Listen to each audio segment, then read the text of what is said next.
Biological molecules से biological molecules पढ़ेंगे, बहुत इंपॉर्टेंट है। हर साल हर बार एमसीक्यूज में आ सकते हैं एमसीक्यूज, ठीक है। तकरीबन 15% एमसीक्यूज यहाँ से आता है। बायोलॉजिकल मॉलिक्यूल्स है, लफ्ज़ है बायोलॉजिकल मॉलिक्यूल्स है क्या चीज, ये कहाँ से है, ड्राइव हुआ या स्टडी करता अबाउट बायोकेमिस्ट्री से। It is a branch of biochemistry, biochemistry की ब्रांच है। बायोलॉजिकल मॉलिक्यूल्स बायोकेमिस्ट्री के, बायो के साथ साथ आप लोगों का केमिस्ट्री भी स्ट्रॉन्ग होना चाहिए ना, केमिस्ट्री भी स्ट्रॉन्ग होना चाहिए, क्योंकि 90% उसमें केमिस्ट्री यूज होते हैं बायोलॉजिकल मॉलिक्यूल्स से, तो केमिस्ट्री भी स्ट्रॉन्ग होना चाहिए इसमें। तो बायोकेमिस्ट्री में क्या पढ़ेंगे, इस केमिस्ट्री में हम पढ़ेंगे the study about chemical process and biochemical पढ़ेंगे। इसके अंदर क्या पढ़ेंगे, बायोकेमिकल पढ़ेंगे और दूसरा केमिकल प्रोसेस पढ़ेंगे। बायोकेमिकल जो प्रोसेस है, ये केमिकल प्रोसेस, ये कौन सा प्रोसेस होता है, इसके अंदर हम पढ़ेंगे केमिकल रिएक्शन पढ़ेंगे, से केमिकल रिएक्शन पढ़ेंगे। अभी कौन सा केमिकल रिएक्शन पढ़ेंगे इसके अंदर, इस केमिकल रिएक्शन के अंदर ये सारे खनिज होगा, ये मेटाबॉलिज्म है। क्या चीज है, मेटाबॉलिज्म के बारे में पढ़ेंगे, जो केमिकल रिएक्शंस होते हैं। और जो बायोकेमिकल्स हैं, ये केमिकल्स फिर कहाँ से आ रहे हैं, बायो कौन से केमिकल्स होते हैं, कौन कौन से ग्रेडेड्स हम पढ़ते हैं यहाँ पर बायोलॉजिकल की, याद देख ले। जो क्लासिफाइड किया है बायोलॉजिकल मॉलिक्यूल्स को, classified recognited two types on basis of carbon की बुनियाद पर से, वो बात नहीं कहूँगा। क्लासिफाइड 2 टाइप्स में, एक टाइप्स ये बायोलॉजिकल मॉलिक्यूल्स डिवाइड हुआ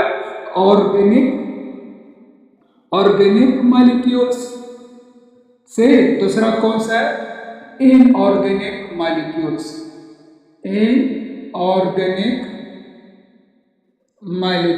इन दोनों में डिवाइड हुआ बायोलॉजिकल मॉलिक्यूल्स। ऑर्गेनिक मॉलिक्यूल्स क्या होते हैं और इनऑर्गेनिक मॉलिक्यूल्स क्या होते हैं। ऑर्गेनिक मॉलिक्यूल्स वो होते हैं, यानी the molecules which are both carbon and hydrogen and carbon are co-existed, दोनों ही के साथ रहे, दिस इज का ऑर्गेनिक मॉलिक्यूल्स। और इनऑर्गेनिक्स क्या होता है, the molecules which are not both, यानी हाइड्रोजन एंड कार्बन नॉट को-एक्सिस्टेड, यानी एक साथ नहीं रह सकते, या तो सिर्फ हाइड्रोजन होगा या तो सिर्फ कार्बन होगा। अगर दोनों एक साथ है तो ऑर्गेनिक कंपाउंड है। अभी इन बायोलॉजिकल मॉलिक्यूल्स के अंदर, बायोलॉजिकल मॉलिक्यूल्स में ये होते सारे ना, जो हमारा सेल, ये सेल का जो कंपोजिशन है, यानी अगर एमसीक्यूज में आ जाए, सेल किस चीज से बना है, हमारा सेल किस चीज से बना, तो आप लोग लिखे सबसे पहले इसके अंदर क्या चीज आ रहा है, वाटर, और उसके साथ साथ प्रोटीन के साथ साथ कार्बोहाइड्रेट्स, और इसके साथ साथ लिपिड्स, 5 इसके साथ साथ न्यूक्लिक एसिड, 6 इसके साथ साथ इलेक्ट्रोलाइट्स से, ये हमारे सेल का कंपोजिशन है, सेल किससे बना होता है। तो अभी यही सारी मुकम्मल चीजें, यही क्या चीजें, यही बायोलॉजिकल मॉलिक्यूल्स है, यही बायोलॉजिकल मॉलिक्यूल्स है। अभी इनमें से ऑर्गेनिक कौन सा है, इनऑर्गेनिक कौन सा है, से इनमें जो ऑर्गेनिक मॉलिक्यूल्स है यहाँ से निकालेंगे। से सबसे पहले यहाँ पर कार्बोहाइड्रेट्स, ये क्या चीज है? ऑर्गेनिक मॉलिक्यूल्स है, सेल के अंदर मौजूद है। सेकेंड वन क्या चीज है? लिपिड, ऑर्गेनिक मॉलिक्यूल्स है। Third one is protein, organic molecules है। फोर्थ वन, वैसे और भी तो मौजूद है, न्यूक्लिक एसिड भी, लेकिन चलो न्यूक्लिक एसिड, ये तो सिर्फ सेल कंपोजिशन की बात करो। बॉडी के अंदर और कौन कौन सी बायोलॉजिकल मॉलिक्यूल्स है? जाहिर से बात है हार्मोन्स, जाहिर से बात है एंजाइम्स, सही, ये सारे क्या चीज है? बायोलॉजिकल मॉलिक्यूल्स है। ये भी प्रोटीन से बना है। प्रोटीन फूड क्या चीज है? ऑर्गेनिक कंपाउंड, ऑर्गेनिक मॉलिक्यूल्स है। ठीक, यो न्यूक्लिक एसिड में न्यूक्लिक एसिड आरएनए को भी कहते हैं और डीएनए को भी कहते हैं। ये दोनों क्या चीज है? न्यूक्लिक एसिड, सही। पहले इसका नाम इसका न्यूक्लियो होता, बाद में के साथ वो अटैच हुआ था phosphate group, phosphate group attach, उस बाद उसका नाम एसिड भी आ गया, तो न्यूक्लिक एसिड दोनों लफ्ज है। और इनऑर्गेनिक कौन सा है? ई और इनऑर्गेनिक H2O वाटर, ये क्या चीज है? इनऑर्गेनिक, सही। और इसके साथ साथ इलेक्ट्रोलाइट्स, इलेक्ट्रोलाइट्स जो आयंस होते हैं, कैल्शियम आयंस, सोडियम आयंस, ये सारा क्या चीज? इलेक्ट्रोलाइट्स है। इनके बगैर भी हमारा बॉडी फंक्शन नहीं कर सकते हैं। अगर हम लोग लिखते हैं जिस तरह जैसे कि कार्बन डाइऑक्साइड, ये भी क्या चीज है? इनऑर्गेनिक मॉलिक्यूल है हमारे बॉडी के अंदर से। और इसके साथ साथ देख लें तो ऑर्गेनिक इनऑर्गेनिक का भी मेटाबॉलिज्म कर पाते हैं, तो बायोलॉजिकल मॉलिक्यूल्स है। यहाँ और किसी को अलग अलग पढ़ेंगे, लिपिड को अलग, प्रोटीन को अलग, बहुत बड़ा बड़ा कहानी बाद में आएंगे, सही। अभी तक मेटाबॉलिज्म, ये फिर क्या? केमिकल रिएक्शंस होते हैं, केमिकल प्रोसेस होते हैं। केमिकल रिएक्शंस के टाइप्स होते हैं, टू टाइप्स होते हैं। वन इज पहले एनाबॉलिज्म, दूसरा कौन सा है? कैटाबॉलिज्म। ये दो चीजें याद रखना। मेटाबॉलिज्म प्रोसेस के अंदर दो प्रोसेस और भी होते हैं, जो कि एनाबॉलिज्म होता है। एनाबॉलिज्म ये फिर क्या होते हैं? ये स्मॉल मॉलिक्यूल्स कंबाइन होकर combine to make large molecules, से लार्ज मॉलिक्यूल होते हैं। किस तरह ये पर क्या होते हैं? एनाबॉलिज्म में ये इसमें क्या होगा? एनर्जी यूज होता है, ठीक है? यूज एनर्जी, यहाँ पे एनर्जी यूज होते हैं। और ये प्रोसेस मिसाल एक बार एग्जांपल तो एक बार भी तो वैसे इधर देखने पर। और जो दूसरा वाला कैटाबॉलिज्म, यहाँ पर लार्ज या कॉम्प्लेक्स मॉलिक्यूल क्या होते हैं? ब्रेक डाउन इनटू स्मॉल या सिंपल मॉलिक्यूल्स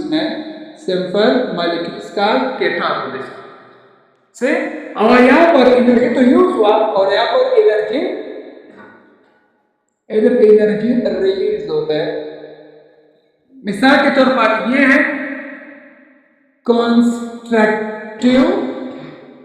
कंस्ट्रक्टिव और ये डिस्ट्रक्टिव, ये वाला तबाह और बनना, ये कंस्ट्रक्ट बनावट, डिस्ट्रक्टिव खत्म होना, खर्च होना से। और यहाँ पर मिसाल के तौर पर एनर्जी, जो इसका जो एग्जाम्पल होता है एजी, कहाँ पर कैटाबॉलिज्म है। अभी देख ले, जो फोटोसिंथेसिस है, फोटोसिंथेसिस क्या चीज है? एनाबॉलिज्म है। कैटाबॉलिज्म कौन सी चीज है? रेस्पिरेशन है। रेस्पिरेशन कैटाबॉलिज्म है। किस तरह?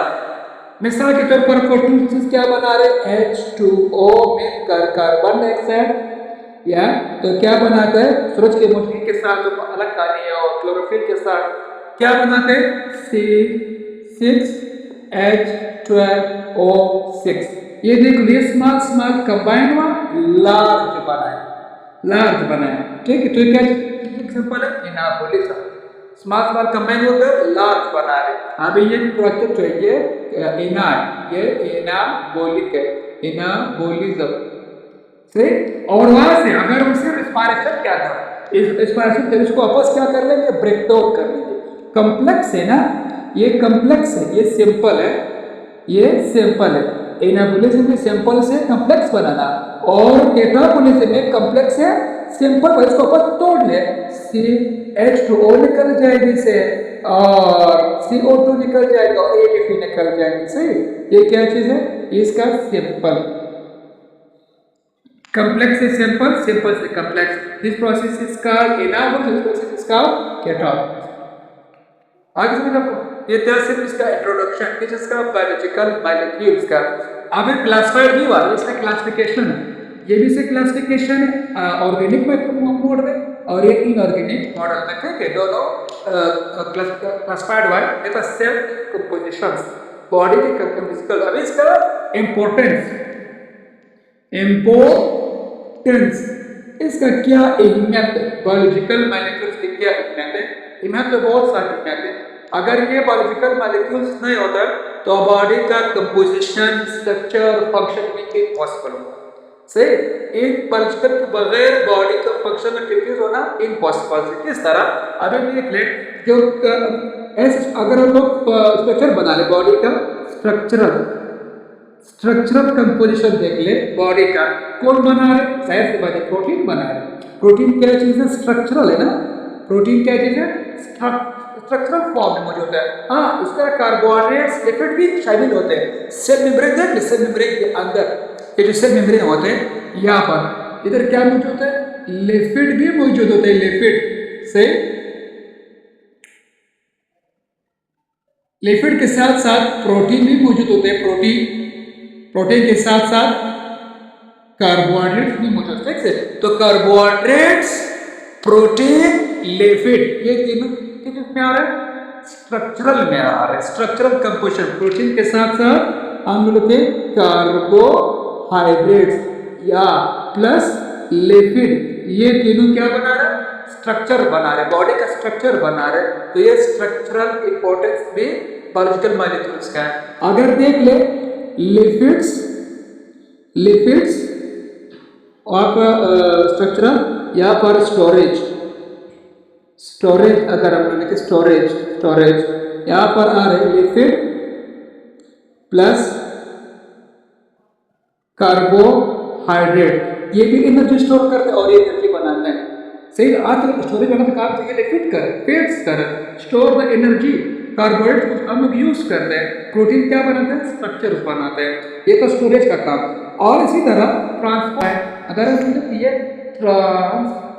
ट्रांसपोर्ट काम भी करते हैं। किस तरह, जो डीएनए होते हैं, आरएनए होते हैं, वो जेनेटिक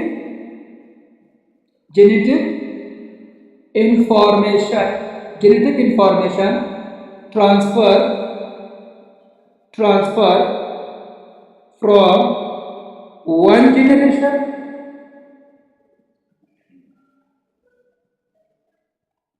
to other generations.